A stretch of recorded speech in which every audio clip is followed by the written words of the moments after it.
Hello friends, thanks for checking out the video. Be sure to like and subscribe as it greatly helps out the channel and I'd really appreciate it. Enjoy! Long last, it's been a good while, but welcome to the next episode of A Social Inquiry. I am super happy to introduce the next guest, Dr. Upenieks, good friend, great scholar. Yeah, how many articles have you published this year now? 20? A few? Okay. No big deal, y'all. No big deal. If you know anything about metrics, it's all good. All right. Well, okay. So on today's episode, we got quite a few interesting topics. I'm going to let Dr. Upenieks kind of introduce herself, research interest, but we're going to get a little religious up in here. So with that, Sunday morning. Yeah, Sunday morning. Oh, we should. That's just a happy coincidence. Yeah. I did not plan on that. But without further ado, I'll take it away. Colton, thanks so much for having me on this podcast. Really excited to be here. So I'm an assistant professor of sociology at Baylor University. My third year there. PhD from the University of Toronto. So I hail from good old Canada. I've been a Canadian living in Texas for the past 3 years. My research interests are sort of in religion and health with an interest in life course, how religion changes over time, how that might impact health, how religion is both, sort of an independent factor predicting health, and then how we can use religion to kind of explain broader health disparities. And we'll get into all this, but I've had fun looking at this research agenda on religion and health, and do a little bit of work in sociology of sport, a little bit of work, in social networks and things like that. So just kind of a quantitative scholar, and one of the few probably who have a tenure track job in religion and health, which is awesome. Yes, it is becoming a harder and harder achievement to kind of acquire. So that is, again, fantastic. I've known Laura now for a good few years. Been happy. I introduced her to Texas best we could. And and again, as y'all can tell just from that, the research area, the field is pretty intense, right? Like it's, health, the sports I forgot about, but I mean, it makes sense. You're an athlete. So which kind of leads me to this question on, what drew you to this kind of field of research? Yeah, so I kind of got into it kind of in a roundabout way. So I took an undergrad class at the University of Toronto on sociology of mental health.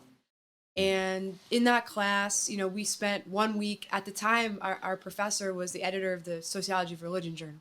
And, the last week of class, he's like, here's, a little taste of religion and mental health. And I was reading it, and it really kind of fascinated me how people's religious beliefs, spirituality might be linked to their mental health, and why. And I realized there was this kind of robust literature there. And I didn't really think anything of it at the time other than, hey, that's really interesting. I ended up going to grad school, and he ended up being my professor in a grad class. And, I told him, hey, look, I'm really interested in this. And, I was warned by a few people, don't do religion and health. There's no jobs in religion and health. There's no jobs in religion and health. And over time, it was kind of just something I always kept as a side project. I was like, okay, I'll be a health scholar, but I'm going to look at religion.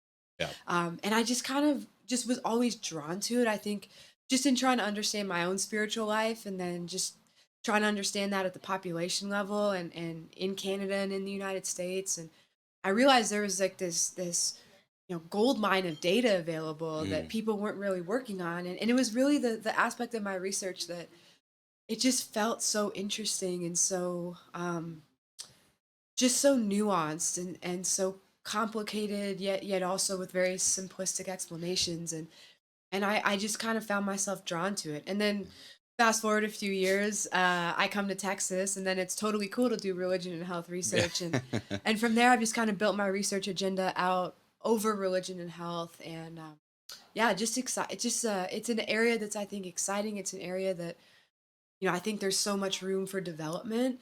And I think it just, with COVID, with, where we are now in our world, and thinking about the role of religion in broader society, it's a really fascinating topic that, it's certainly not boring. That's for sure. Yeah. Well, and as y'all can tell is Laura is someone who figured out, how to find something that you love, and then it's not Yeah. work. It's as her career has already shown.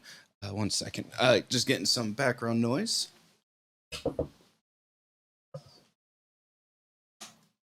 Okay, and problem solved. All right, apologies about that, but so and you bring up a really interesting point that I didn't know about this until I was going through the program at University of Texas San Antonio. Is like it seems a lot of the universities or schools that actually study religion are pretty much here in Texas. And like, I think there's Yeah. Clemson is like Yeah. the only other big one. I mean, so you'd be looking at sort of, yeah, like Texas schools, maybe Notre Dame a little bit. Oh, Yeah, maybe Clemson, Duke to some extent. But yeah, I mean, the schools, Purdue, but the schools that study religion or have like dedicated religion scholars are very few and far between. So I'm very fortunate to be working at a school where um, my work on religion is encouraged. right. It's something that I think the university likes and the department likes, and I have colleagues that I can collaborate with. And, I've been fortunate, and you're right. When you find an area that you love, it just it becomes all encompassing. It becomes consuming, but it also is extremely enjoyable to work. Yeah, it is. I've so that's kind of the feeling I've started getting when I was beginning to work on partner violence. And as Yeah. y'all can tell, Laura and I are, good friends, colleagues. So she was on my dissertation committee. Yeah, fun Goodness facts. me, that was what, a year and a half ago now. I Jesus know Christ. I can't believe it. Yeah. That was the peak of my life. No, right. Just one step on the Just journey. one step, it feels like that when you finish. Yeah. And you're like, never again. And then you're like us and you wind up in academia. It's like, Yeah, I thought, never again until you got to do it again for tenure. yeah, Yeah. exactly. Exactly. So, fantastic. All right. Let's see.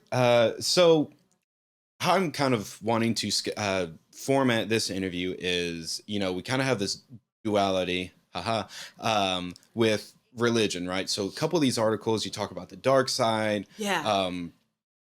what they call dark side religion, and then others are kind of, more beneficial. And my previous guest, Dr. Terrence Hill, we spent a good time talking about religion and health behaviors, especially as it pertains to COVID. Yeah.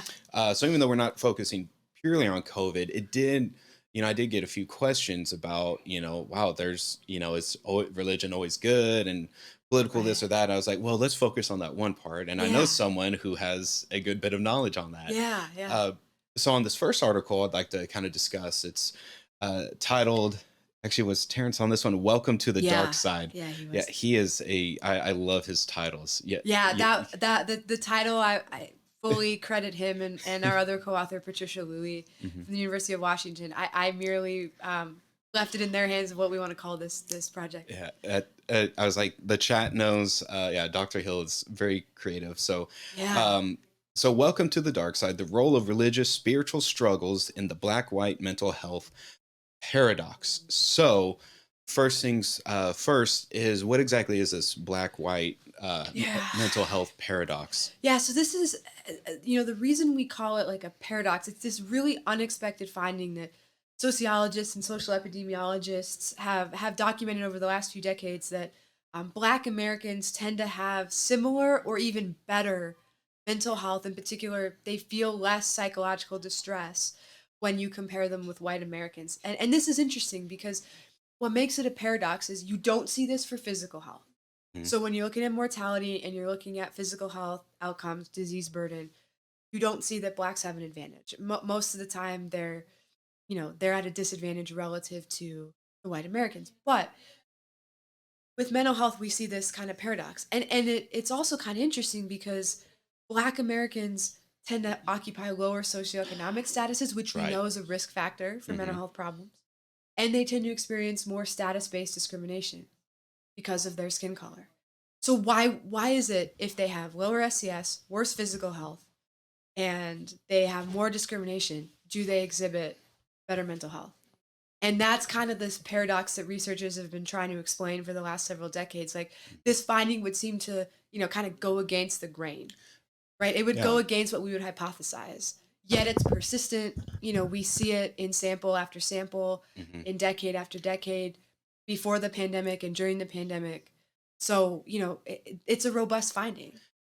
And that really is, like you said, going against the grain. I Yeah. like that because I remember one of the, big pieces when you start looking at like race and health, was Arlene Geronimus's, Yeah. the weathering Whether, yeah, hypothesis, yeah, right? yeah, Which is just like, yeah, you deal with these negative life factors all throughout, right? It's going to be but primarily, right, it's focusing on the physical health. So yeah, I do, you know, to me that does, right. It just seems so contradictory. Like, well, if you feel bad, your body's, you're literally aging faster. yeah, yeah, Um, how is it that you're, happy?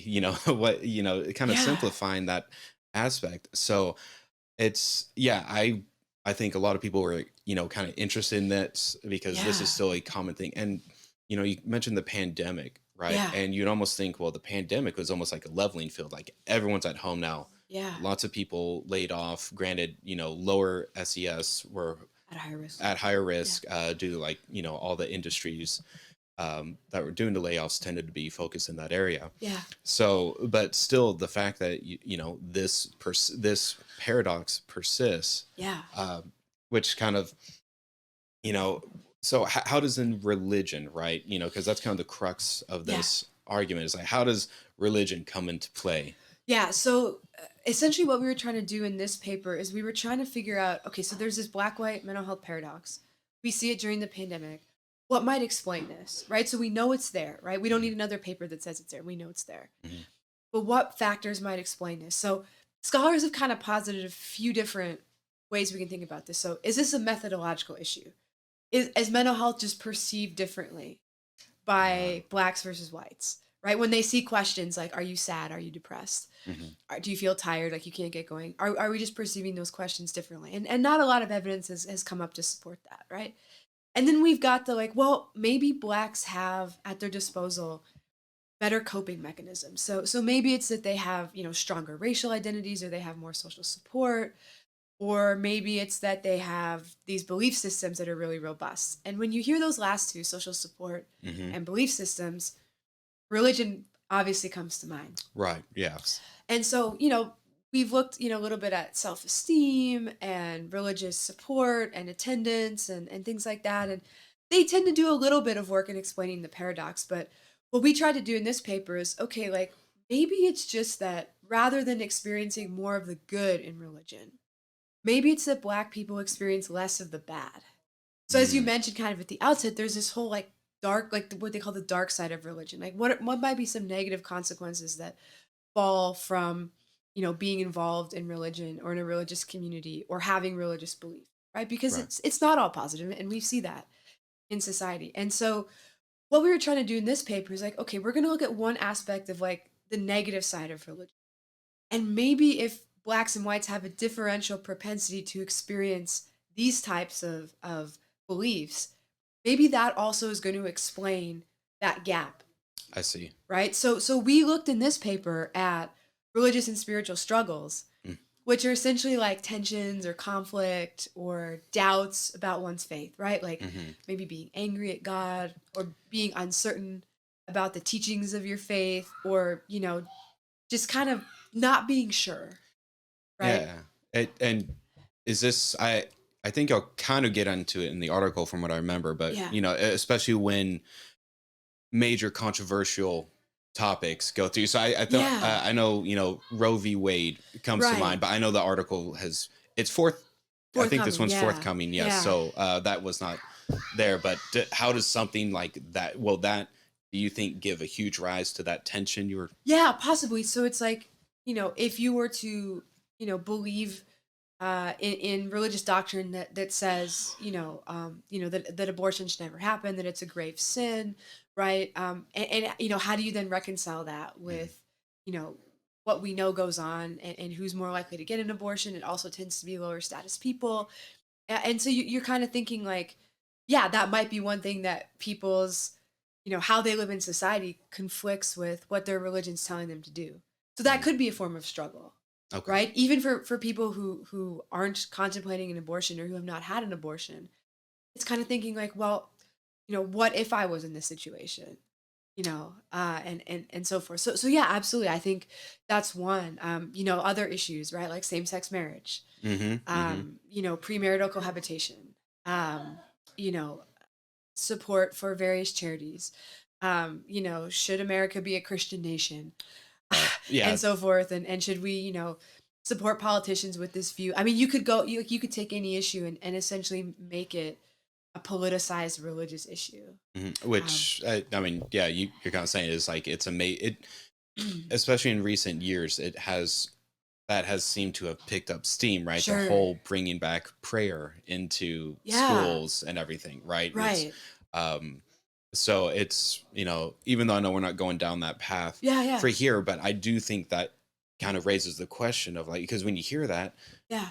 people immediately think they're like, well, what happened to separation of church and state, Right. right? But then it's also, if you are a religious, follower, Yeah. especially Christianity Yeah. here in the U.S., Yeah. it's, right? It's like, how might that give tension? Because what if, right, you're Christian, but you're in a same-sex marriage, or Sure.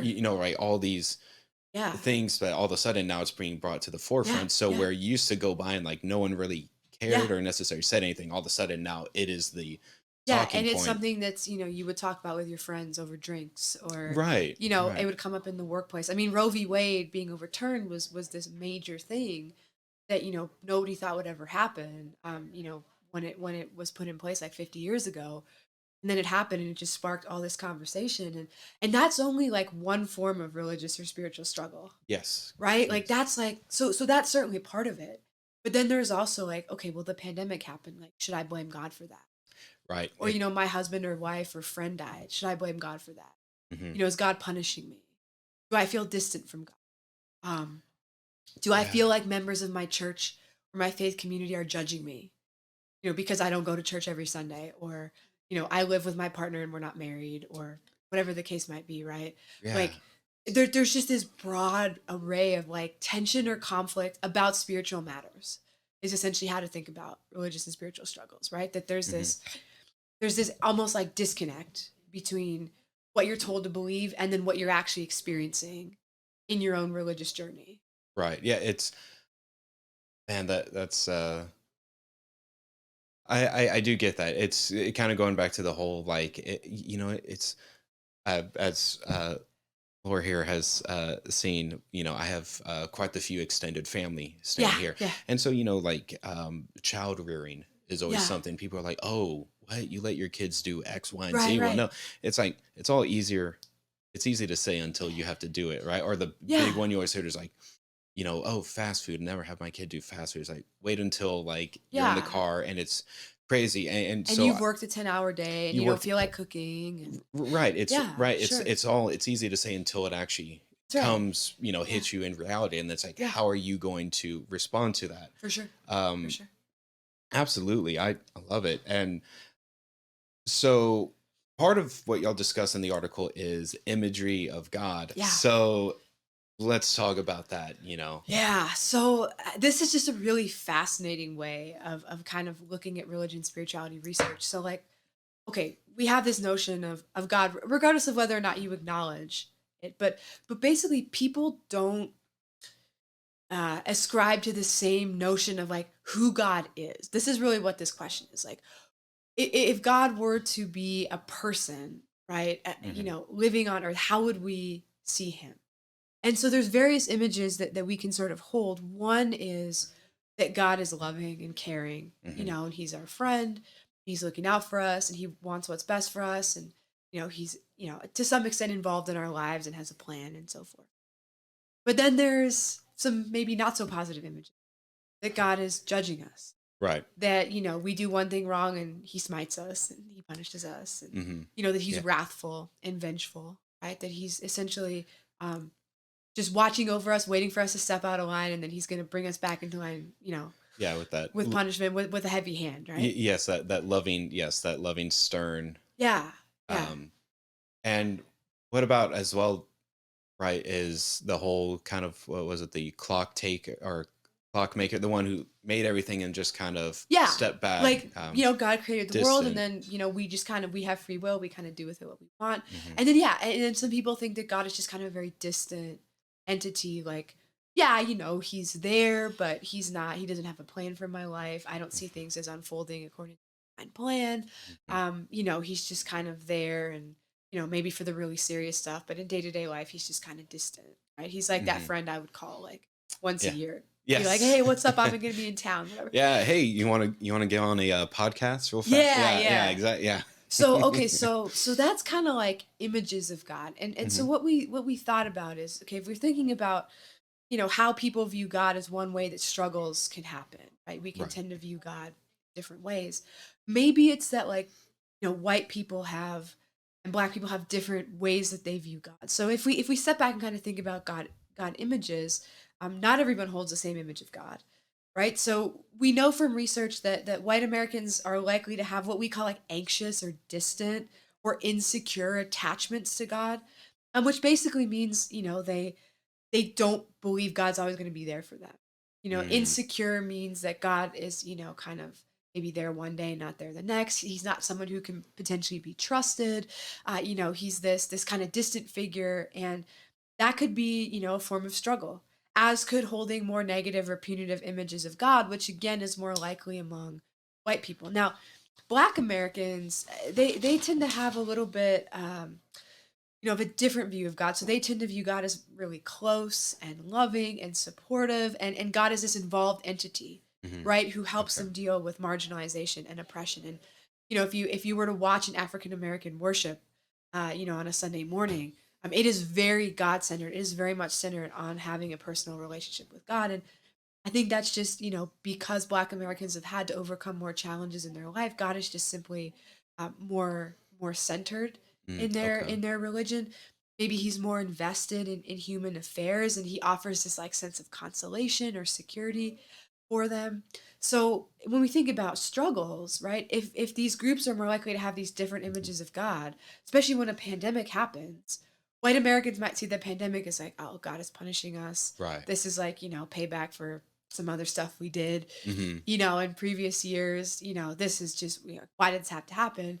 Whereas Black Americans might be like, okay, this is happening, but like God's got my back.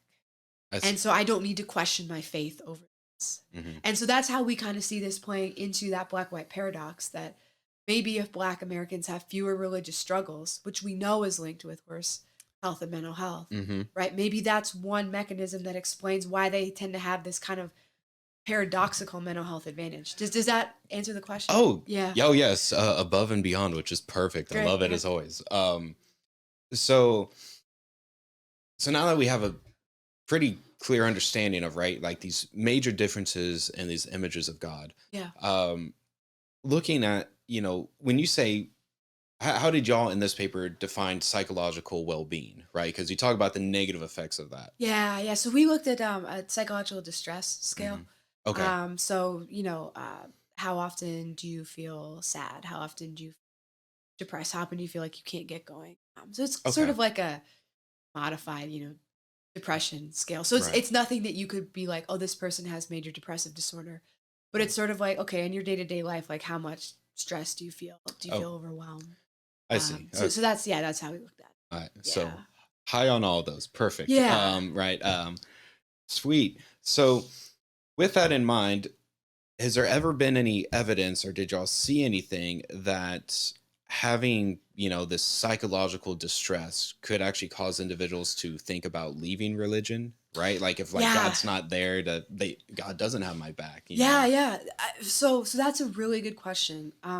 We didn't look at that in this paper, but Right. there is evidence to suggest that um, divine struggles Mhm. are one pathway that leads individuals to decline in organizational religious involvement. So when you look at, I think this was research done by university samples of first to fourth year students. Okay. If they have higher divine struggles, they're more likely to drop out of faith, of their faith. And Ah. and so it's kind of this Hmm. thing, where again it's kind of like this cognitive dissonance, right? Like, Yes. I'm supposed to believe that God is good and that God has my back. I don't right now. This is Mm. causing me stress. And so one way to potentially relieve that stress is to just fully take yourself out of that activity that's causing you that stress. So Yeah. it's kind of interesting. So yeah, there Hmm. has been some work. I think more needs to be done before we can call it like a robust finding. Right. Okay. Here's also another interesting finding that we know. So people, one survey I know asked people, "Have you thought about disaffiliating from your?" So that could be a form of struggle in and of itself. Like you're thinking, okay, maybe this faith isn't right for me. Yeah. Maybe I should leave. And so a study done in 2018 found that people who thought about leaving and actually left did better than people who thought about leaving but ultimately decided to stay. Oh, wow. So that's just a fascinating. So that article was by Matthew May. It was called "Should I Stay or Should I Go?" And I Another remember good that. one. And so basically, what he found is okay. So if you're thinking about leaving, you follow through on that. You tend to do better than if you think about leaving but you ultimately stay. And Wow. like struggles have to be a part of that, Yes. right? Yes. I just, off the top of my head, I'm gonna have to read that article now. It's kind of like the the negative effects. I'm like, I wonder if it's because you're always going to be haunted by that what if, right? It's Yeah, right. It's that always like, man, my gut's telling me, perhaps yeah, go there, away, but I have all these other social pressures, which then yeah. amplifies the Like there's stress. Like, something about this community or this faith or the doctrine or whatever that isn't resonating with me. And I'm thinking about leaving, yeah, right? But I don't. Maybe because of fear of negative judgment, maybe because of, fear of like divine punishment. But mhm, it's a struggle, right? That people are like, I want to leave. I'm thinking about leaving, but I stay versus people who follow through on that, right? So the people who follow through, they think about leaving, they do it. That cognitive dissonance is reduced. They mhm, feel none. People who want to leave but don't have this whole like mess of yeah, internal struggles that they're trying to work through that can weigh on your mental health over time. ah, Right? Like when that's you're thinking about questions like, think about, okay, am I thinking of leaving my job? Right? And mhm, and how stressful that would be. And then it's like, I'm thinking of leaving my faith. And my faith is important to me. This is a huge decision. This isn't just like, should I buy Diet Coke or Diet Pepsi? This is like, yeah. should I leave the faith tradition that I'm in? So it's just these really like kind of central questions for religious believers. Wow. I mean, that's no, I'm sorry. I'm like super intrigued by that because yeah, it's one of those like, and what other applications like can play into that. So yeah, Yeah. would be super interested. I'll have to read that and maybe we can talk about that on another Yeah. interview because No, that's I pretty mean fascinating. when I was kind of just thinking through like, that question ahead of time, I was like, oh yeah, there was this study in 2018. And I think what the important thing to keep in mind, right, is like these are people who are like fervent religious believers. Hmm. Like this isn't someone who's like nominally, Yeah. okay, like I identify as Catholic, but like I haven't been to church in like 15 years. Right. These are people who are like who religion is like an important part of their identity, and they're trying to figure out whether they should make a change, whether to go from one religion to another, or from one religion to potentially no religion. And so these are like very big existential questions people are grappling with, and so we would expect them to be associated with mental health. Yeah. That's wow. Yeah. Yeah. Mm. Okay. Yeah. No. I'm like. We Yeah. could talk all day on Yeah. that, but Exactly. I was like, in the as interest of like, getting yeah. through more material. Yeah, as yeah, chat's well aware, I can go on tangents, and then Yeah, it's yeah. next thing you know, it's like hours later. So what? So kind of like I guess in general, what did your findings from this paper reveal? Yeah, so it's interesting. So we did find support that Black Americans had fewer religious and spiritual struggles than white Americans. So this was Okay. during the pandemic. There was a statistically significant difference. So Black Americans had less tension and conflict about in their religious and spiritual lives.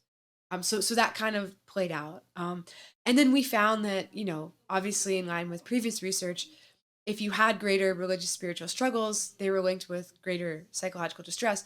But we actually found that because Black Americans tend to have lower levels of religious struggles, that actually mediated, or just a fancy statistical way of like saying explained, that Mm. Black white mental health paradox. So it didn't explain the whole thing, Right. but essentially it reduced the effect or the association of being Black with lower psychological distress. So it essentially because blacks have fewer RS struggles, Hmm. that helped explain why they have a mental health advantage over whites. Okay. Now, interesting, I know this wasn't kind of a, main thing that we've talked about, but we also found that at the same level of religious struggles. So if we compare black person and white person having high religious struggles, black people were hurt less by them. So Huh. essentially, they were able to better cope with their struggles. It didn't impact their distress to the same amount as it did for white Americans. So even if you Wow. take away the fact that black Americans tend to have fewer struggles, at the same level of struggle, right? At the same Mhm. high level of struggle, blacks reported much lower psychological distress. So we saw that Wow. like very cool, like kind of interactive effect there.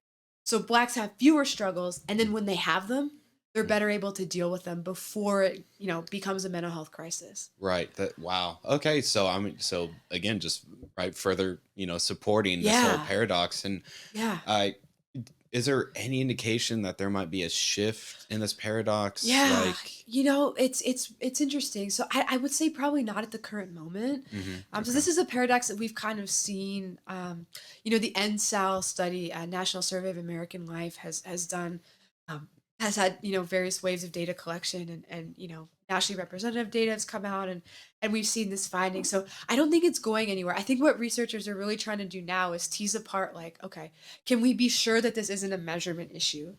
I Can we be see. sure that, we're measuring mental health in ways that are sort of culturally appropriate for Mm, both groups? And that's just that's a a good whole point. other Yeah. area of research that I'm not crazy familiar with. But then also, like, I think the more fascinating line of research is, if this paradox is there, then what are the explanations? Hmm. And so self-esteem is a prime candidate, that black Americans just have higher self-esteem. I think they're socialized to be, perhaps like tougher because they're going into a society where they Oh, know that they're going to face, discrimination and problems, unfortunately, right. right? Religion, social support, and then, perhaps religious and spiritual struggles. So the whole title of this paper, Mhm. like Welcome to the Dark Side, we were essentially trying to do is bring in the dark side of religion into understanding this paradox, and sort of introducing, this other aspect of religiosity that we found was really, kind of essential part of this paradox. Wow. So I don't think the paradox is shifting. Hmm. We've seen it during the pandemic.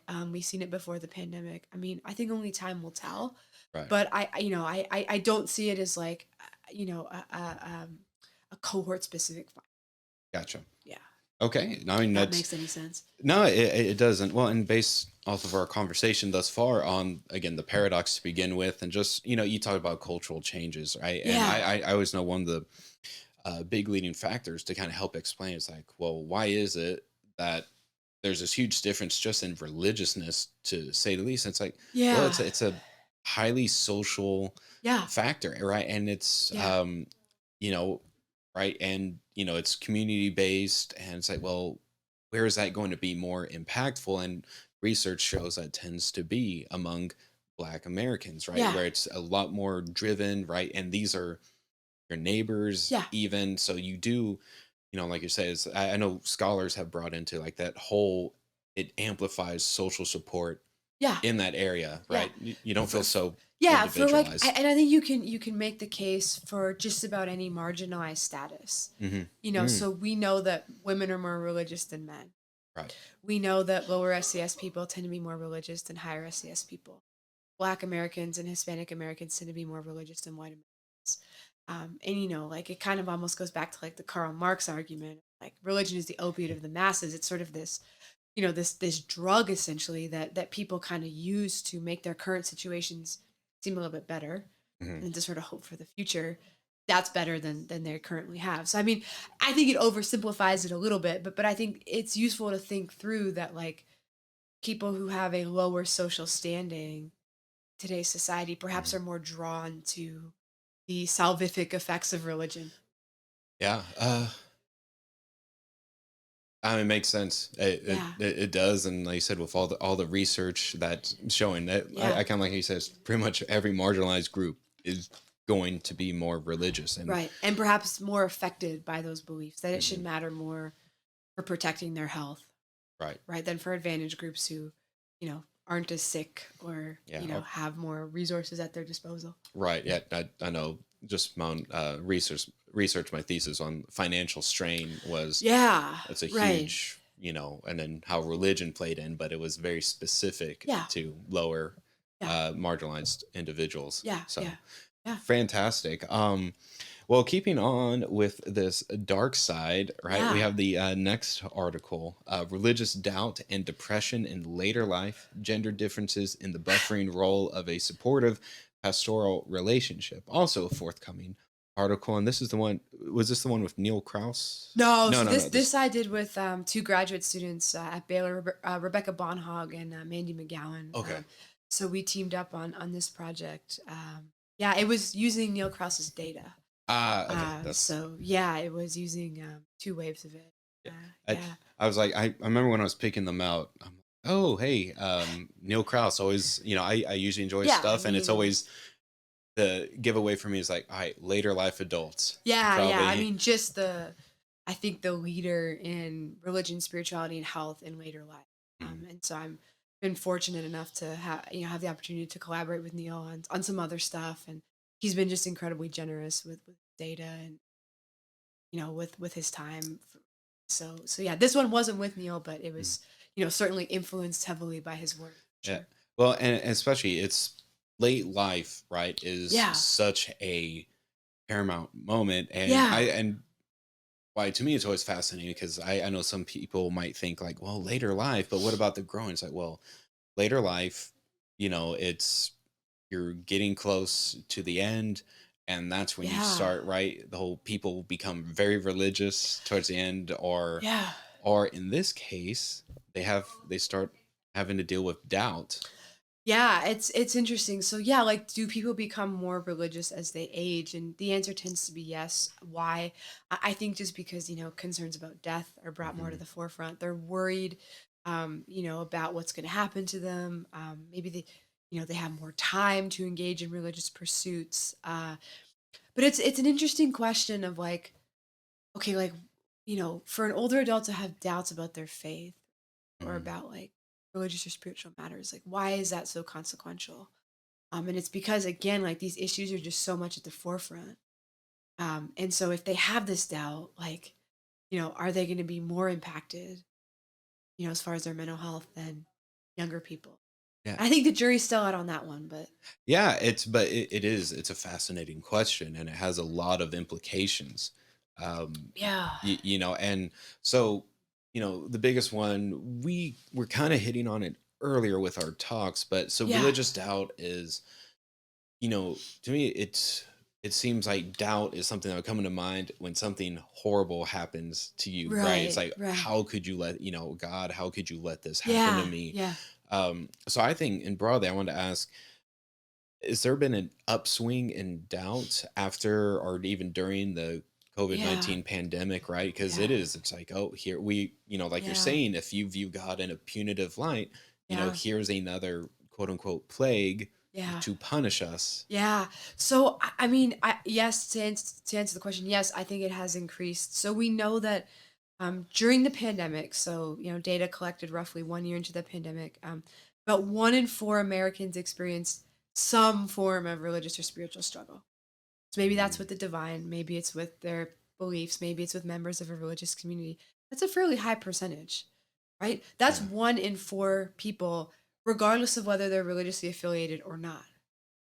That's Yeah. pretty significant in my view, like that they Hmm. report struggles, of a reasonably serious nature, in one of those domains that I mentioned. So, yeah, I think it has increased. I think it's interesting, like, we had the recession back in '07, '08, Hmm. right? Probably increased a little bit after that. And then life was kind of normal till probably the election in, Yeah. what was it, 2016? Yeah. 2016. And then it's been Uh, crazy since then. and then it's been like one thing after another. I Right. mean, with pandemics and wars and threats of other wars. And I mean, it's Hmm. been, just a very divided society.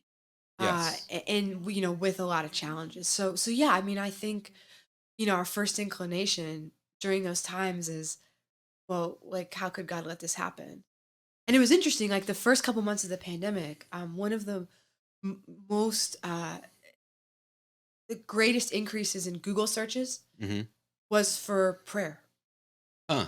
So like there was like a 20-fold increase in Google searches for prayer in the early months of the pandemic. And prayer, like maybe to ask God for help, but maybe also just to try to Oh. communicate like what the heck's going on? Like like this is this is for most people just a completely unprecedented Yeah, it's just thing. Like you want me to stay home, you want me not to work, you want me to have online school with my kids. yeah, it's Crazy. bedlam, to use Yeah. the religious Yeah, yeah. term. Yeah, it's wow, I didn't realize that, but it totally makes sense, right? Because Yeah. when people, right, it seems that when we no longer feel in control of all that, right? Like you have zero power. It's Yeah. like you need to find someone or something that does have power that can hopefully make sense of it Yeah. all. Um, Well, and here's the thing too, right? The pandemic shut down churches in most places. which was a huge deal because that, Yeah. right? So you're thinking, okay, like if people are gonna go and cope and use their religious beliefs and practices, and they've lost, this sense of community, they've lost the ability to gather with like-minded believers. Like prayer is kind of the way to go, right? Hmm. Like I can do it at home. I can do it when I want to. I can Yeah. engage with God who can maybe help fix this Hmm. problem, right? And yeah, I mean, I think when all else fails, like there's no atheists in Yeah. foxholes, right? Yeah. Um, Oh man, that'd be a twist. yeah, Like, and how you say it too is, a lot of people think is like, well, oh, church is shut down, just do what everyone else did and zoom in. But I'm like, again, yeah. I and the point mean, of this paper, we're talking about later life adults who may yeah, and usually are not as technology, technology yeah, savvy yeah, so they don't have the Zoom. So all yeah, that connection that they had is completely gone, yeah, right? The yeah, whole, um, which probably, of course, leads to not just doubt, but perhaps anger. And again, right? It's like, this was my rock, yeah, and now my rock is gone. Like, because, this yeah, pandemic, if God caused a pandemic, and right? It's, yeah. it, Well, and there's just it took away like, the opportunity to like to see your clergy, yeah, right? To it's a, receive communion, yes, to that's, have, like, sure, sitting in your pajamas watching, church service or mass over Zoom. Okay, like, fine for a week or two, but, there's no, I don't think there's any replacement for that. no, no. Virtual is not in person. You can't compare the health effects of that. And actually, in some ongoing work, we've looked at it, and basically, people who were able to attend in person during the pandemic, at least, when churches opened again, had much better health and mental health than people who Yeah. attended virtually. I, And we know this. Yeah, I believe it. I mean, Yeah. especially again, these are individuals who have been going to church in person usually for the Years. majority of their Yeah. life. Years. So yeah, for that to Yeah. be cut back, and like you said, it's like, all right, it's different to do like even some sort of virtual church thing for a Yeah. week or two, but then it's Yeah. Then it's like, well, okay. I'd like to be there. Yeah, Like, I'd like to actually see my fellow parishioners. I'd like to, right. you know, shake hands with my priest or minister, Right. right? Yeah, Like, it's all that informal networking and yeah. informal, sometimes almost like counseling and Yeah. just like Yeah, like coping. I'd like to have the donuts, Yeah. after service or whatever. Oh, y'all Uh, got donuts? We just got tacos in the morning when but I used to go. Yeah, they weren't that great, but I okay, can't complain. They were free. So free, yeah, yeah, it's free. free. Yeah. Um, um, I did have another question, right? Yeah, Because a major point of y'all's article is the pastoral, having a supportive pastor. yeah, So what about, again, the whole progressive thing of that being a female pastor? yeah. Like It's such a good y'all kind of question. talked about it, but Such a yeah, good question. So I think it's kind of like hard to say if because we didn't know the gender of the pastor in this study. okay, But you raise a good point, right? So I think it sort of begs this broader question of, the role of women in clergy, and as you know, right, like not every faith allows women to be members of the clergy, hmm, right? So, in this case, right, if we think about some Protestant denominations and Jewish denominations, which allow this to happen, like, are they as highly respected as men? right, in those same Mm, positions. We know typically from research that women tend to occupy lower roles in the church. So, they might, be responsible for, the church cookout, or, for Bible study, but they're probably not going to be like leaders of like the pastoral council or, I see. Mm, elders, church elders, or the vestry, or, whatever, right. high board is in the church. And so if women are the minority in the clergy population, how might this impact like who goes to them? Would a man be comfortable going to a female pastor and being like, hey, I'm struggling with my faith, can you help me? Would a female, be okay with going to a female pastor and asking the same question? I think these are really interesting questions given, that women have not always been allowed to be clergy, and, they tend to have a marginalized status in the church. So I think it's an open question, right? We couldn't really answer this here, but I think it's really Hmm. interesting to think through like Yes. the respect afforded to an ordained minister if they're a female. Right. Um, Yeah. Is there that different? that Which, stigma.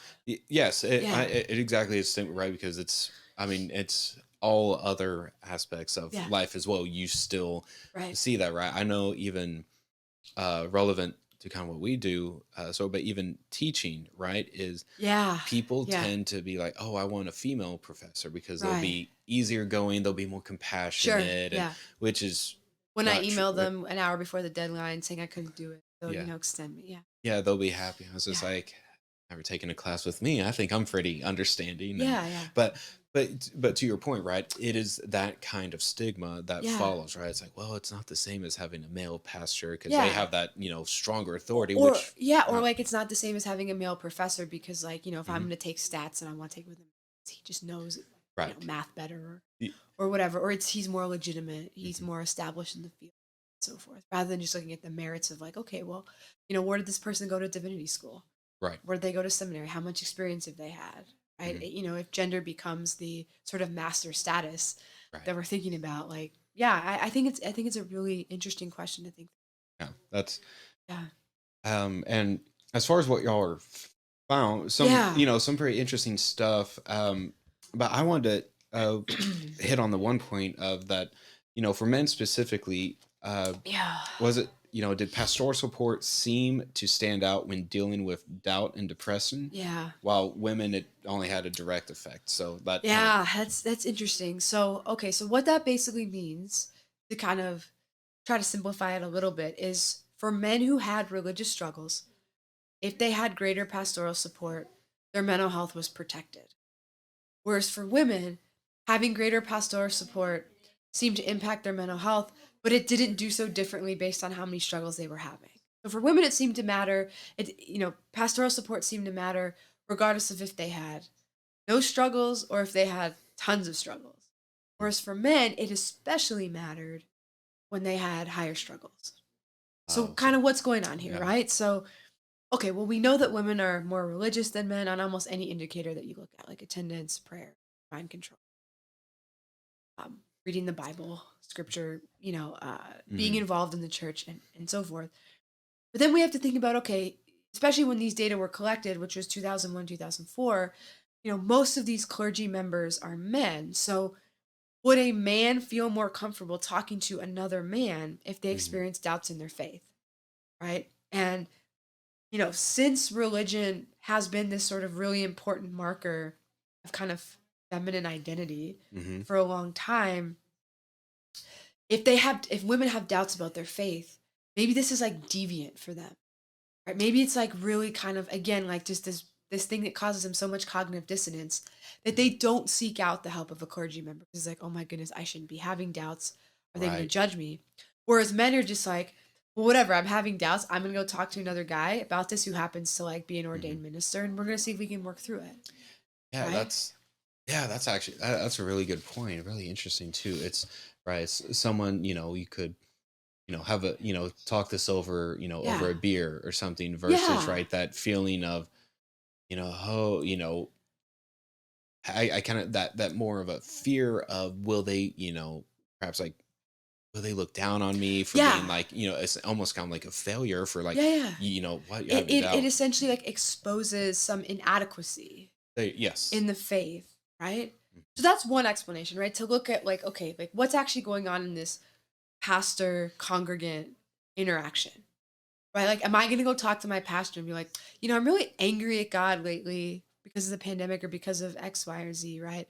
I don't know if I like what the church's teachings on, A, B, and C.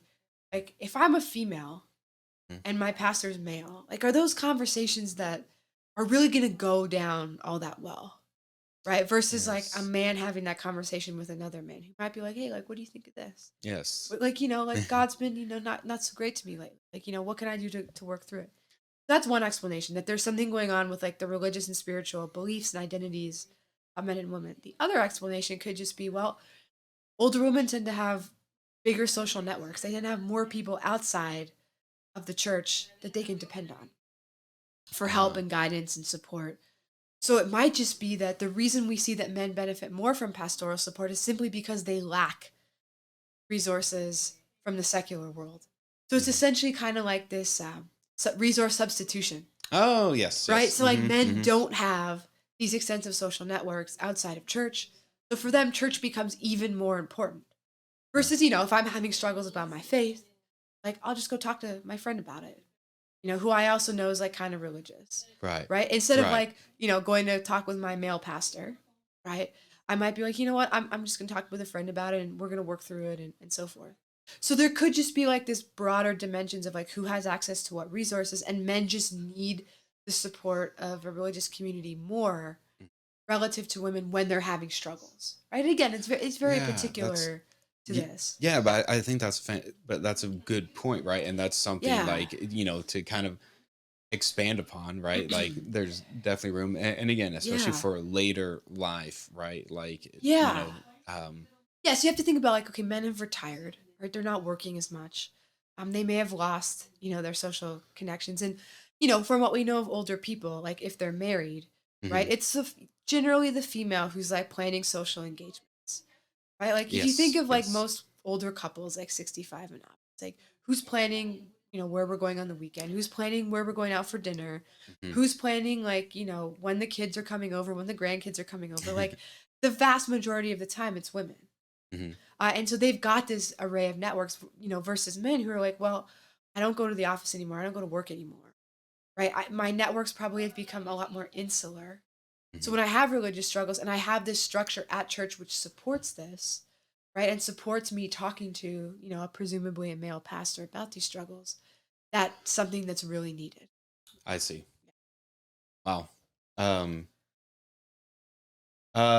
I think I kind of are there any we're kind of getting on this, but any Yeah. non-religious coping mechanisms that might be more Yeah. readily available, like, or acceptable for women than men, that could explain this? You're kind of already hitting on it I with think the just network social social. support. Hmm. Yeah, just as like greater propensity to have friends outside Hmm. of church. Women are also, I mean, perhaps they still engage in religious forms of support. Maybe they turn to prayer on their own, and Oh. maybe they ask God to help them work through struggles. Maybe they, Hmm. turn to scripture passages. There's certain Bibles, right, that the first few pages they'll say, okay, if you're experiencing anxiety, doubt, fear, anger, here's some passages that you might want to read.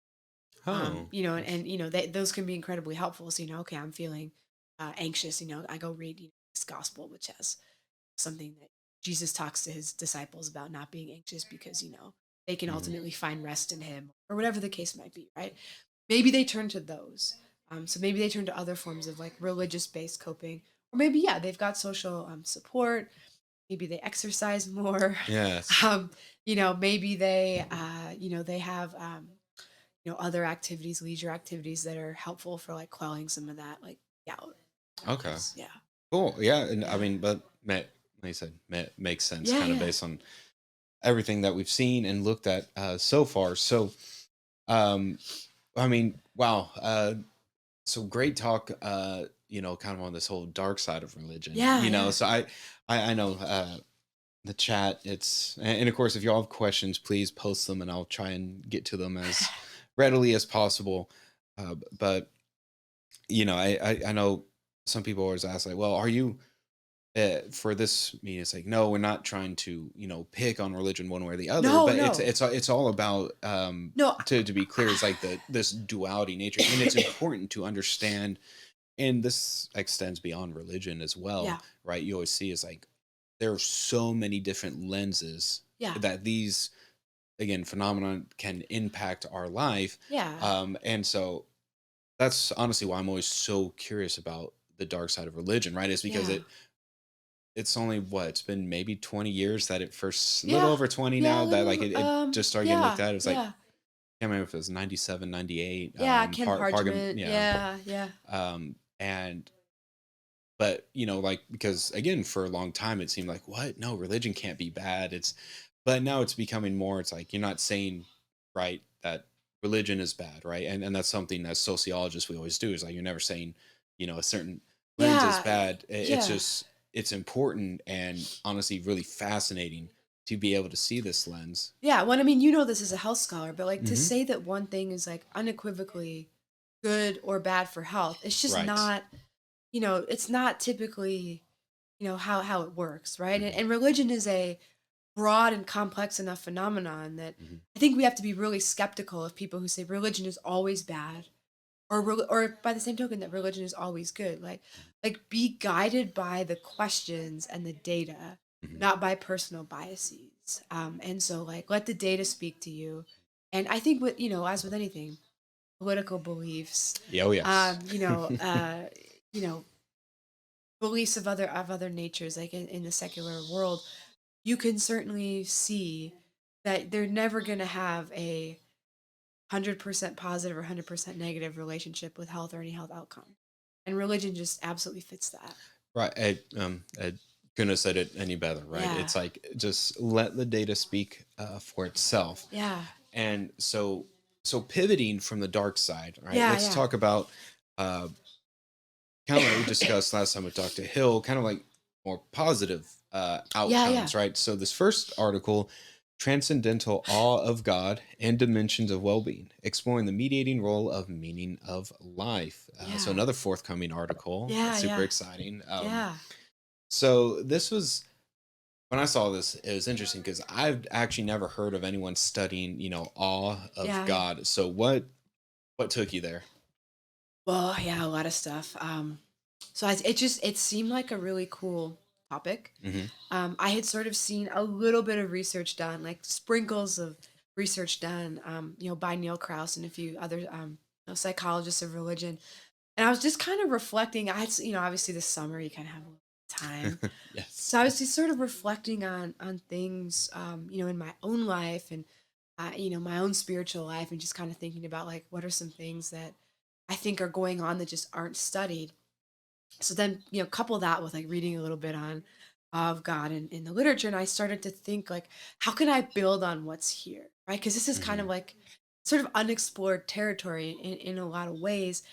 To think about, okay, well, like this is kind of weird, how do we link awe of God to well-being? Like again, there's this Hmm. association, but I'm always interested in like, okay, well, what actually explains it? Like what, like why is there this association? And it was just kind of like it was an opportunity for me to like learn a new literature, which I'm always excited about. It was an opportunity to kind of explore some really unique data. Like, if you pick up like the General Social Survey or something like that, like you're not going Uh, to find these measures. So it was just a really neat opportunity to kind of look at a very underexplored topic mhm. and to think about like how and why is that linked to well-being. Wow. Okay, that's nice. I So like it, but summers are it's, great. yeah, Is the it's, short version of that answer. but still, I mean, that's always cool when you have, like, just kind of learning the path which drove people, right, Yeah. to that particular field, right? Yeah, yeah. Because especially awe of God and well-being, Yeah, right? yeah. It's like, again, so I, So, I, well, yeah. maybe think of it this way: like we're always in our lives trying to find something that's like awe-provoking, Hmm. right? Like people go out in nature and they go on hikes, or they go to these really nice, landscapes, and they want to feel this sense of like awe and this sense of vastness. Or they go on vacation to a really cool place, or they watch a really great athletic performance or musical performance, and they're in awe of these particular performers, right? And so if you think about like, well, why are people doing this? Mhm. Right? Like, is it just because they have nothing better to do with their lives than to go, hike up to a cliff and look down on the world? Or they have nothing better to do than to watch, Serena Williams at 45 years of age or whatever, Yes. 41 or however old she is, playing in the US Open and winning a few matches. Like, it's like, no, we're inspired by that. And Mhm. we do it because it makes us feel good. And then you think about, okay, well, it's got to be a religious element to that, right? Mhm. And so you start to think through that and, Yeah. okay, can people be in awe of God? And, that's kind of one of the things that most religions encourage people to be, is to be in awe of God and God's creation, Right. and God's, hand in our lives. So, okay, like let's empirically figure this out. Yeah, yes. Yeah, to right, the age old, like, driving through the countryside and just seeing, Yeah. the beauty, right, that nature, Yeah, yeah. the pictures, right, Yeah, that God painted, as some say. for sure. And I thought it was something, you mentioned awe tends to produce a small self. Yeah, So yeah. can you elaborate kind of what is that? How is it beneficial? Like, Yeah. So I think so awe by definition kind of comes about when people believe they're in the presence of something grand that sort of transcends their current frame of reference. So it's like, wonder or amazement at this like new or complex or vast stimuli.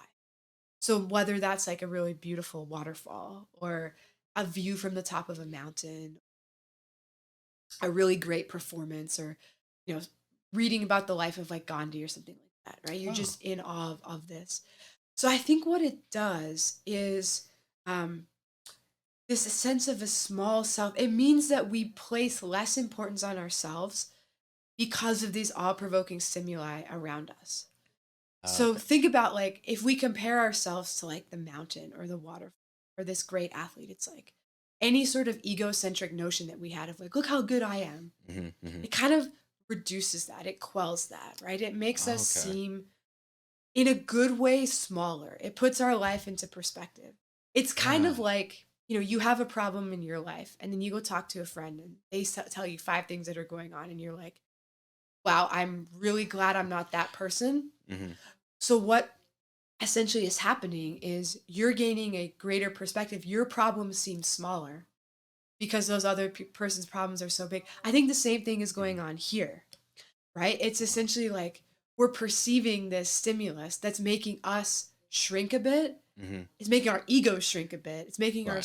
our self-centeredness shrink a bit. Like I'm only one part of this world, Yeah. right? And I'm not that view. I'm not that waterfall. I'm not that athlete.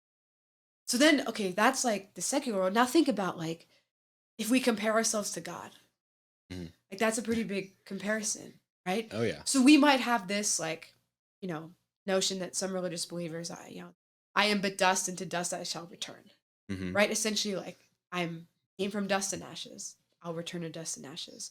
So I should really stop obsessing about whatever trivial things are going on, whatever Hmm. material things are going on in my life. I should stop being so self-centered, right? You're not that important. Yeah. Yeah. Right. Right? The Focus less on the ego, more on the whole. And I yeah. think it makes us want to be like more pro-social, more connected to others. We just gain a deeper perspective of like what life means.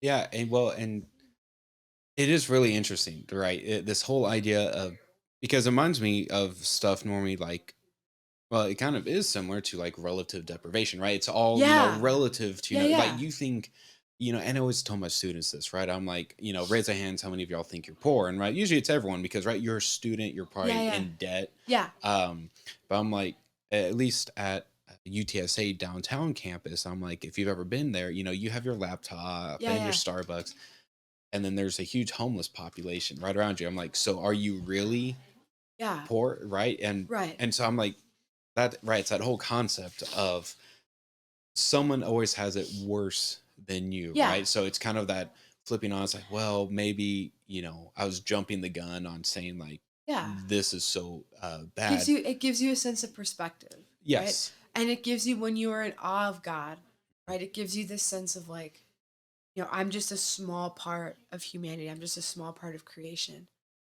And it again, it allows us to kind of take that step back and be more reflective about where we are in our lives and what really matters and what's really important. Yes. And I think, as I tried to show in this paper, this one was actually co-authored with Neil Krauss.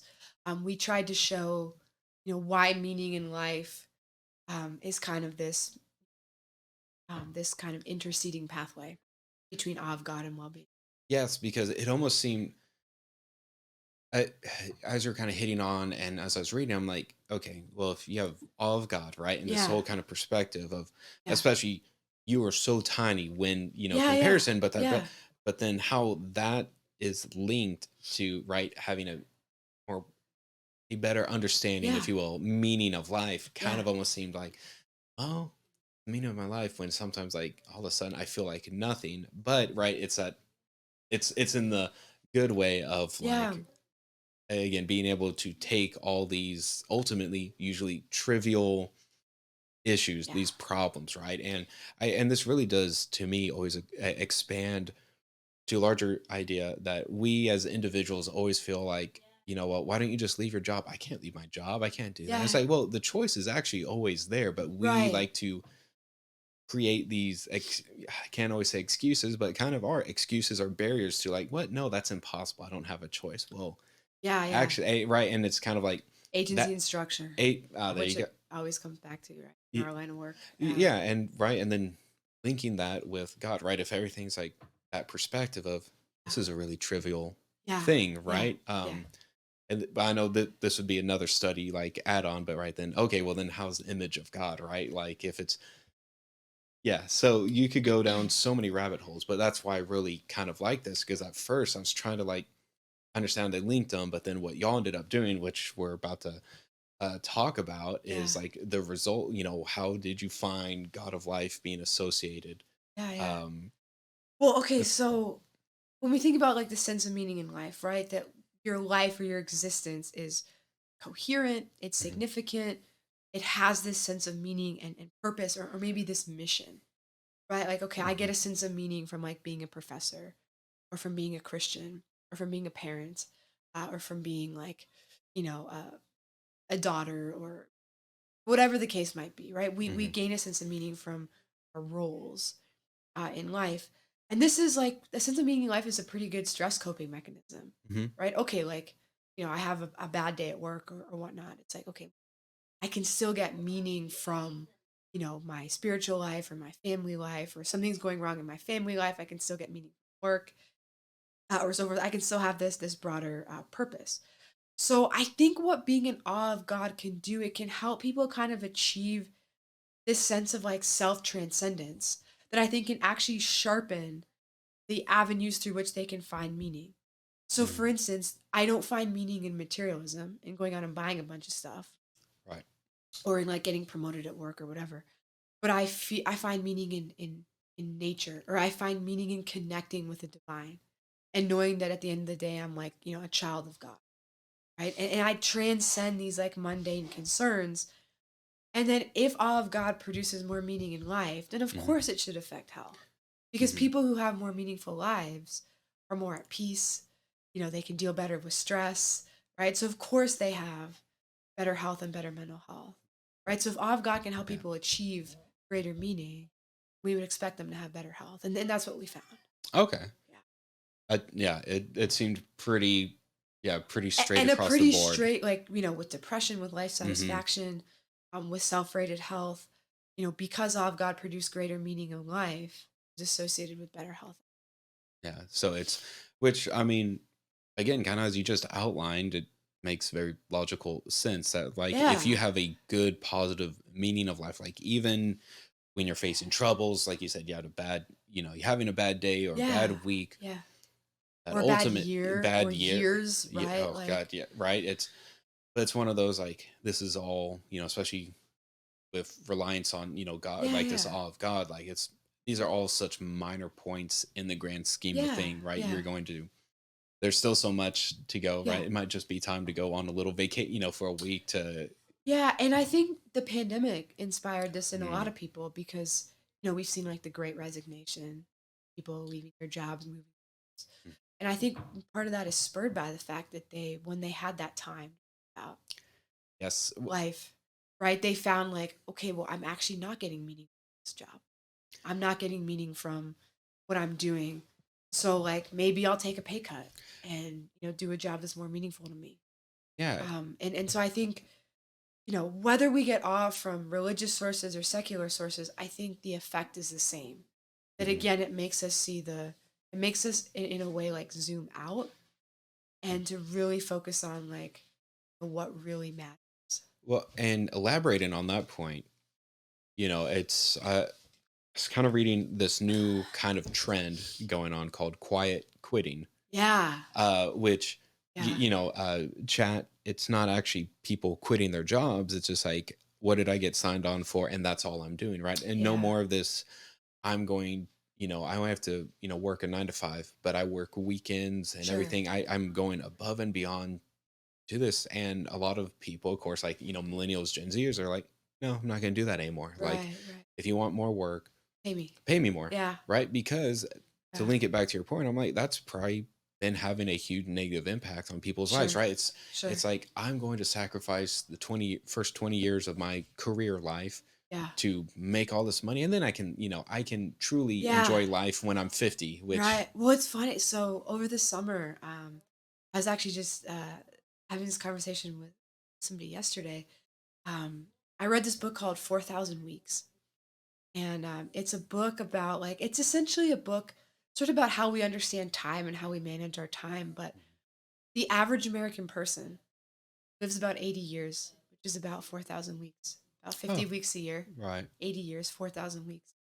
And when I got reading in, this book, like, that is not a lot of time. goes by fast. When you think about, like you just said, 20 years. Hmm. So you're spending 1,000 of those weeks, killing yourself for this Hmm. job that isn't bringing you meaning, satisfaction, joy, ultimately. That's a lot of life. There's Yeah. all these tips on like, how to be more productive. What are the top 7 things that people do before 7 a.m., successful people do before 7 a.m., and all this, Yeah.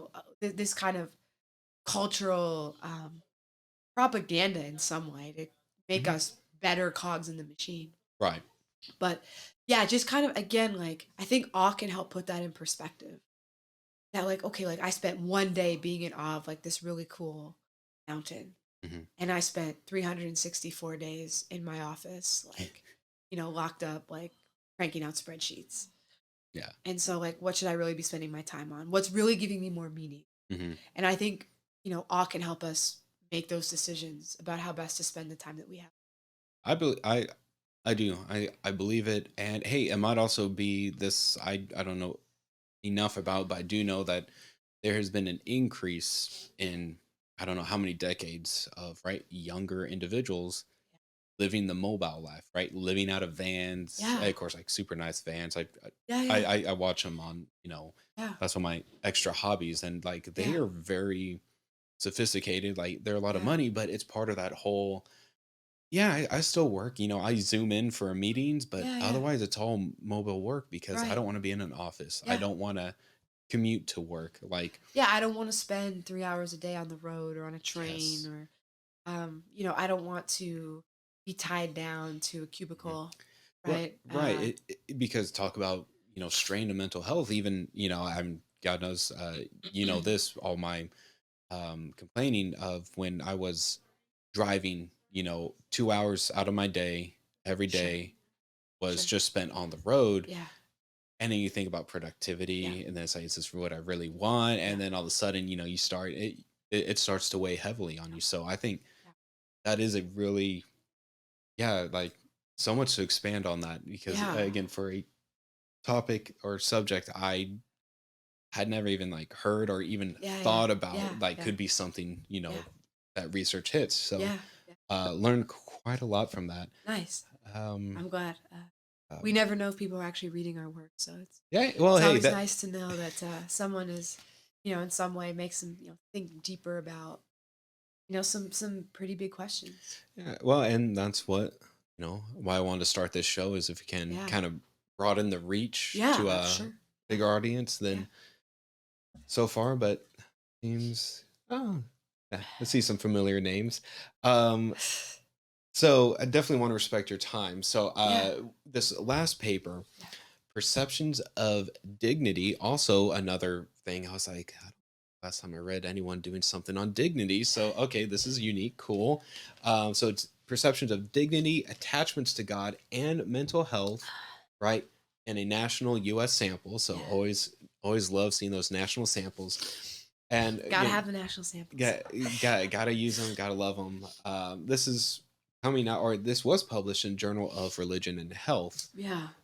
So first off, right, dignity is often thought of being a very individualistically driven concept. However, with regards to linking it with religion, how much influence, if at all, does the religious community have in affecting an individual's self perceptions of dignity? I know, long-winded Yeah. question, but Really, really, really great question. So I think, okay, so if we were to define dignity, it's this human characteristic. It's, about like the value of being a person, right? The positive feelings that people have for themselves. So maybe it's like correlated with things like pride and self-respect and confidence and self-assurance and just, basically like the lack of humiliation, right? So it certainly affects your beliefs about yourself, but obviously, like dignity is a social attribute. It's hmm something that is shared and created among people. It's afforded by one person to another.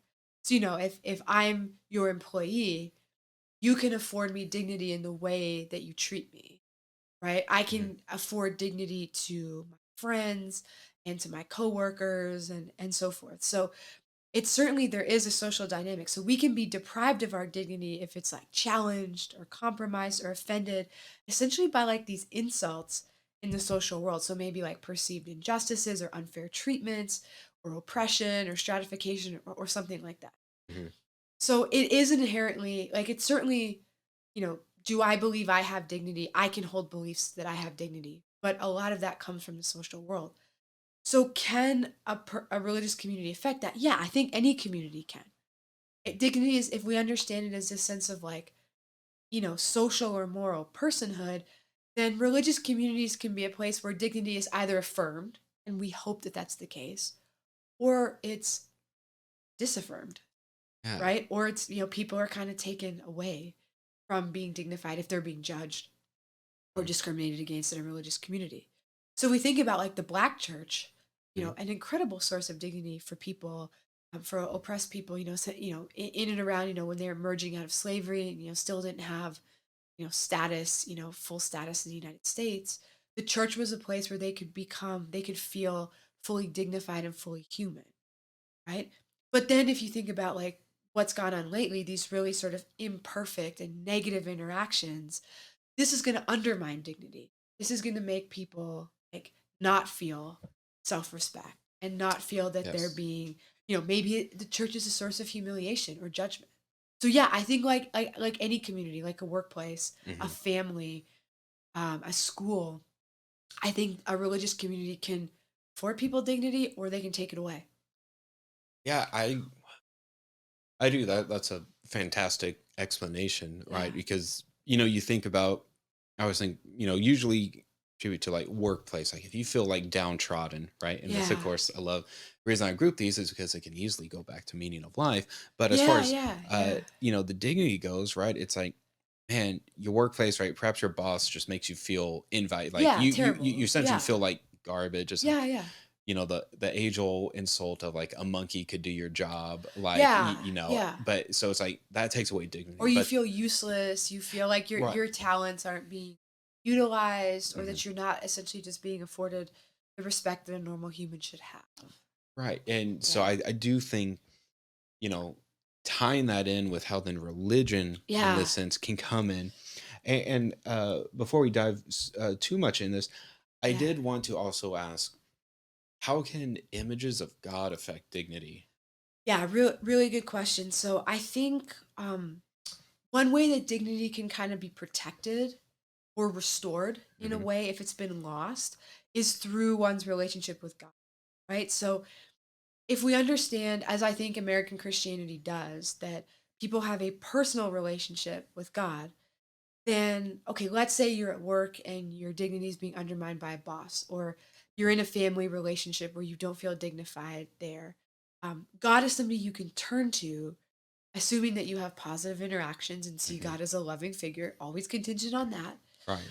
who's thought to sort of be the ultimate friend, and sort of source of goodness and comfort, right? That it can be restored, right? That dignity can be restored. And forgive me for once, I'm going to do like a very Mhm. like brief theology of Sure. why this is important. And it's not going to be anything super complicated, but Christians believe that they're created in the image and likeness of God, right? Mhm. So that is the basis for human dignity. So that is something that the social world can never take away. So if God sort of created, human nature as a microcosm of the universe, then human beings are basically this bridge between God and other beings in the creation.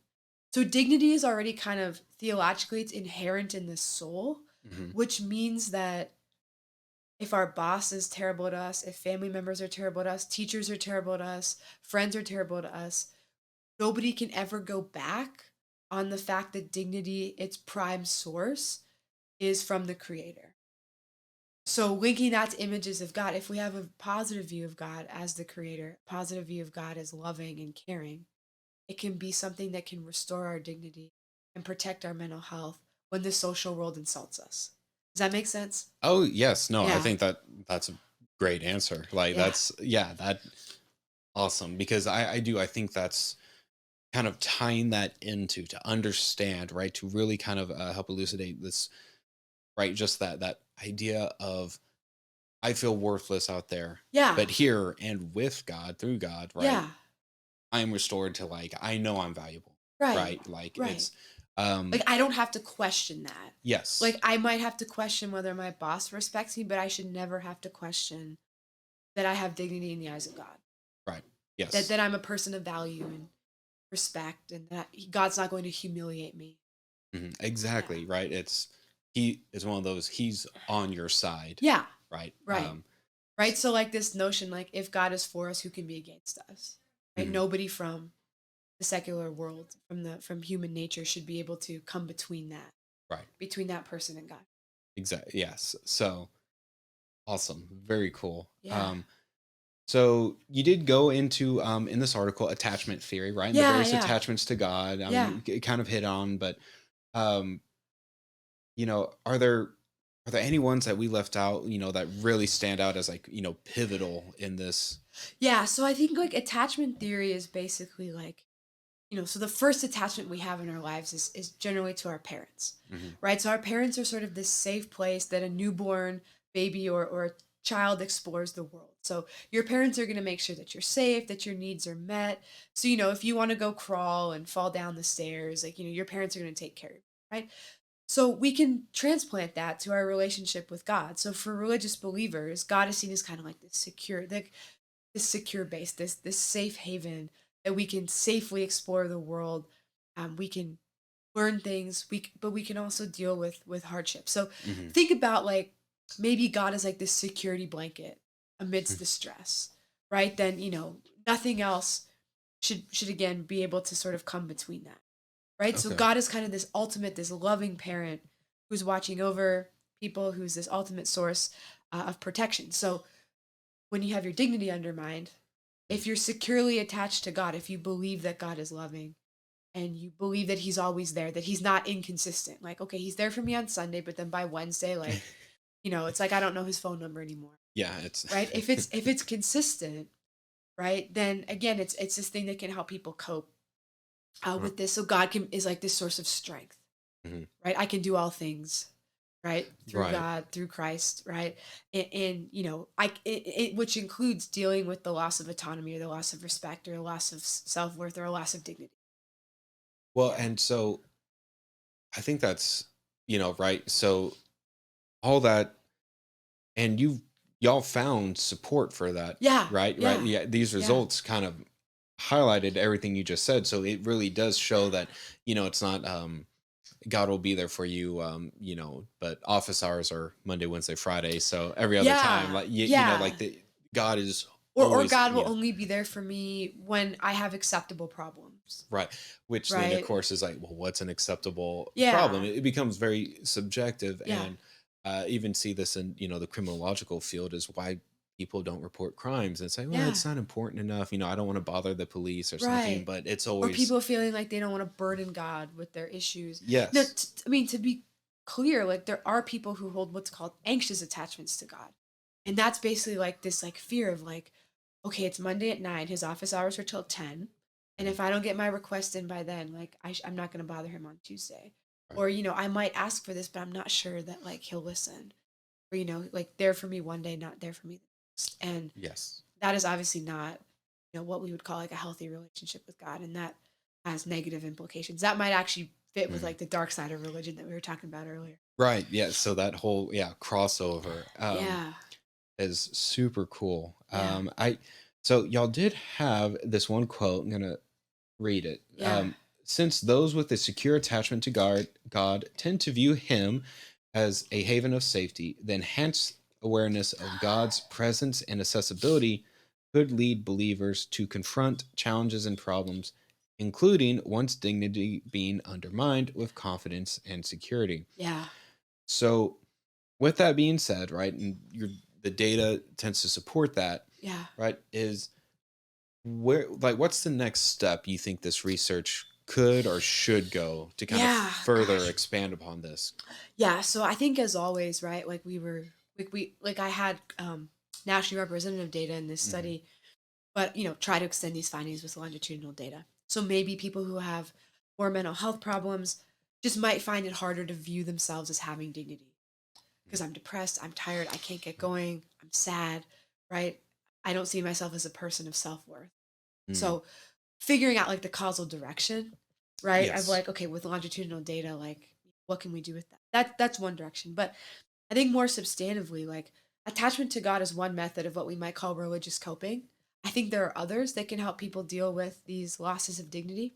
So reading scripture, attendance, Bible study, spiritual teachings, maybe talking with a pastor like we talked about beforehand, right? And just kind of thinking through what other resources, whether it be in religious beliefs or practices, might help people compensate for these insults that they're facing from the social world. So that's another. And then I think as well, like thinking about maybe like dignity is a resource in and of itself. Hmm. So maybe like, we think about in the stress process model in social mental health, like social support. This is, a little insider baseball maybe for some, but we see people who have greater social support or greater mastery or sense of control, greater divine control, more self-efficacy, can deal better Mhm. with stress, is having a sense of dignity, whether that comes from the secular world or from one's relationship with God. Does that also link to better mental health? So just kind of Yes. positing where dignity, excuse me, Mhm. fits into this whole kind of stress coping, mechanism. And then finally, like, let's think about dignity across measures of social status, like education. So maybe higher people of higher education perceive more dignity. Maybe women perceive more dignity. Maybe racial minorities, perceive less dignity. How can we understand how dignity operates to affect mental health across these social statuses? And then let's bring religion in. Let's bring the Yeah. positive and the dark side in to kind of help us understand these status-based inequalities in health. So Mhm. it is something, of course, we're always juggling multiple projects, but when Right. I have some time, dignity is certainly something that I would love to make a more central part of my research. Yeah, I think that's fantastic. I think that'd be great because Yeah. it is one of these kind of like awe of God. I was like, I never looked at dignity. I think probably the closest thing was like self-esteem Self-esteem, is like yeah, measure yeah. like And uh, certainly they're correlated, no question. oh But yeah, yeah, 100%. yeah, So I do really think, yeah, I'd be curious to see, especially once you start going across, marginalized groups, levels of dignity, right? Well, is dignity truly also part of this whole, like we were talking about earlier, the white black, paradox, yeah, right? Is sure, can you yeah. right are African That's a Americans, great do they have idea. lower Yeah, dignity, but they still have the better mental health? But yeah, is it because that if they have low dignity in the yeah, social life, religion yeah, buffs it, and yeah. you Well, know I think even just understanding like, kind of like what predicts dignity. what Yeah. statuses predict dignity, and Mm. what are the sources of dignity for, so like, do women who might have less dignity than men, but are religious women more likely to report more dignity than non-religious women? Like looking within kind of marginalized groups, and figuring out like where the sources of dignity actually come from would be really cool. That's actually wow. Yeah. I didn't even think. Yeah, yeah. Yeah. Like what? Yeah, are there differing? Yeah, different. Yeah, what are the sources and dignity, and are some of them more paramount than others? Yeah. Right. So I immediately think of work, but yeah, think about. I didn't even start thinking about the home life. Right. Does your Yeah. spouse, like Yeah, like is it a good relationship, or is it mhm, one where it's full of insults and right? this isn't 50-50 or Right. Yeah. It's whatever. a toxic, as the kids like to Yeah, say. yeah. Yeah, kids these days. Yeah, his kids, and but even that is like, imagine one of those, and probably would stem from a bad spousal relationship. But Yeah, right, what's your dignity like if your kids think you're a loser, right, or a deadbeat? That's sure. wow. There's yeah, okay, yeah, I think it's just yeah, an underexplored concept. And it's funny, like, completely. we talk about dignity a lot. It's certainly written about theologically, philosophically from an ethical perspective, dignity of human life, but I think sociologists have been a little bit late to the party Mm, on it. And I think, maybe data availability is part of it, but I think, sure. yeah. And you said it right. I mean, God knows, one of our papers that it's I am working on it, but it's always about data, and Sure. this, but looking at the partner violence, and it's always what data is available, or if there's red tape. Yeah. Whole point being is right, data availability on these kind of topics. Yeah, Like it drives a lot of what we it do. it Yeah. dry it really does, and Yeah. even going off a little topic, but to for chat to hammer home how important and how limited we can be based on data is one of my now he's at grad school at UTSA, but he really wants to study human trafficking. There's nothing Sure. like that. There's no data. Like Yeah. it's because it's obviously such an incredibly difficult Yeah, market sensitive, yeah. sensitive Yeah. Vulnerable, yeah. population to Yeah. discuss. Yeah. So yeah, data obviously is really everything for us. Sure. It's one of the major driving forces, but It's the lifeblood of it any is organization. it's what keeps us going. And Yeah. that, or I just maybe need to learn how to write some grants, and then And then get the get the data you want. yeah, and Yeah. then and get what I want, and then I can be mad at no one but myself. Exactly. Exactly. But I don't think I want to give myself that excuse. Yeah, yeah. So man, this has been fantastic. Is there anything else like you want to No. go on? Like this Colton, is this was a fan, like I incredibly enjoyed our discussion and just this- really thoughtful questions. I can't thank you enough for having me on. So no, I've said everything that I'd wanted to say, and yeah, I mean, just thank you so much again for this opportunity. well, and likewise, thanks for coming on. Yeah. I was happy you agreed to. I was Oh like, yeah, I yeah. knew the Oh yeah. audience would love it. Yeah. Um, Awesome. like, and the questions, the articles, just like Yeah. I know I cannot express to them how difficult it was for me just to pick four, because I'm like, they're so, because I'm like, I want to do recent, but Yeah, yeah. lots and lots of good stuff. So again, Yeah. everyone, this is Dr. Laura Upenieks, Google Scholar. I will link the article titles in the chat. Again, a few of them are forthcoming, so you may not be able to access them yet, but Soon. soon, very, very soon, Yeah. they'll be available. And if there are people interested and want to copy ahead of time, Mhm. feel free to also link my email and I can send them Okay. research if they like. Yeah. Okay. All right. You heard her. I will Yeah. link the email as well. Yeah. So if y'all want to advance copy Yeah, a yeah. first edition, if you will, Yeah. then Microsoft Word. yeah, there you Official. go. It's the official. So again, all right, everyone, thank you all as always. Fantastic chat. I will link that before we go off. So start with your email thing. Yeah. Yeah, Do, yeah. do you prefer? Yeah, I was like probably Yeah, Gmail. laura.upenix@gmail. Word at gmail.com. Yeah. All right, so y'all heard her. Email for the titles. Here they are and their respective journals. I do not have the additional authors, co-authors that are on these, You'll see them. but I think my CV will have them up on my Taylor webpage too. oh, there you go. Yeah. Yes, that's also another great one. So Yeah. all that information will be revealed. But that way, chat, Awesome. you all are going to be set to go. All right, fantastic. Well, everyone, as always, thanks for stopping in for another episode of A Social Inquiry. Again, thank you for Dr. Laura Upenieks for joining me. And everyone, Pleasure. I'll keep you in the loop for the next one, see if who's going to be our next guest. So y'all take care and thank you all.